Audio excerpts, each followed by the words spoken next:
YouTuber Sameer MD ತಮ್ಮ ಧೂತ Sameer YouTube ಚಾನೆಲ್ನಲ್ಲಿ ಸೌಜನ್ಯ ಅತ್ಯಾಚಾರ ಹಾಗೂ ಕೊಲೆಯ ಕುರಿತಾಗಿ ಮಾಡಿದ ವಿಡಿಯೋ ಸದ್ಯ ಪ್ರಕರಣದ ಕುರಿತು ಜನರಲ್ಲಿದ್ದ ಅಭಿಪ್ರಾಯಗಳನ್ನೇ ಉಲ್ಟಾ ಮಾಡಿಬಿಟ್ಟಿದೆ.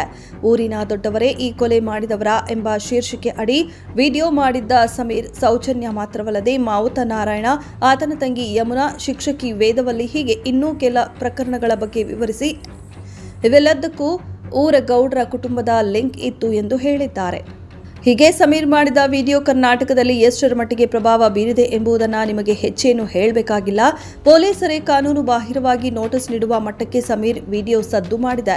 ಸದ್ಯ ಈ ವಿಡಿಯೋ 2 ಕೋಟಿ ವೀಕ್ಷಣೆಗಳ ಸಮೀಪದಲ್ಲಿದ್ದು ವಿಡಿಯೋಗೆ ವಿರೋಧಗಳು ಸಹ ವ್ಯಕ್ತವಾಗಿವೆ.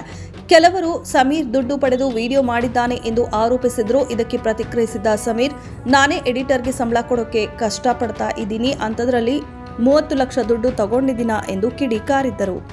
ನಾನು ಆದಷ್ಟು ಬೇಗ ಆ ಕಿಡಿಗೇಡಿಗಳ ಮೇಲೆ ಒಂದು ಸ್ಟ್ರಿಕ್ಟ್ ಆಕ್ಷನ್ ತಗೊಳ್ತಿದ್ದೀನಿ. ಈಗ ಹೋಗ್ಬಿಟ್ಟು ಸರ್ಕಾರಕ್ಕೆ ಒಂದು ಕಂಪ್ಲೇಂಟ್ ಸಹ ಕೊಟ್ಟು ಬರ್ತೇನೆ.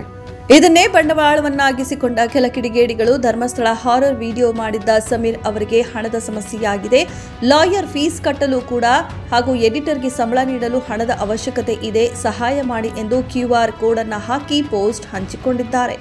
ಸದ್ಯ ಈ ಕೃತ್ಯದ ಕುರಿತು ಸಮೀರ್ ವಿಡಿಯೋವೊಂದನ್ನು ಮಾಡಿದ್ದು ಸಾಮಾಜಿಕ ಜಾಲತಾಣದಲ್ಲಿ ಹಂಚಿಕೊಂಡಿದ್ದಾರೆ. ನನಗೆ ಯಾವುದೇ ಹಣದ ಅವಶ್ಯಕತೆ ಇಲ್ಲ, ನನ್ನ ಹೆಸರಿನಲ್ಲಿ ಕಿಡಿಗೇಡಿಗಳು ಈ ರೀತಿಯ ಕುತಂತ್ರ ಮಾಡಿದ್ದಾರೆ, ಯಾರಾದರೂ ಈ ರೀತಿಯ ಪೋಸ್ಟ್ ಕಂಡರೆ ಹಣ ನೀಡಬೇಡಿ ಎಂದು ಮನವಿ ಮಾಡಿಕೊಂಡಿದ್ದಾರೆ.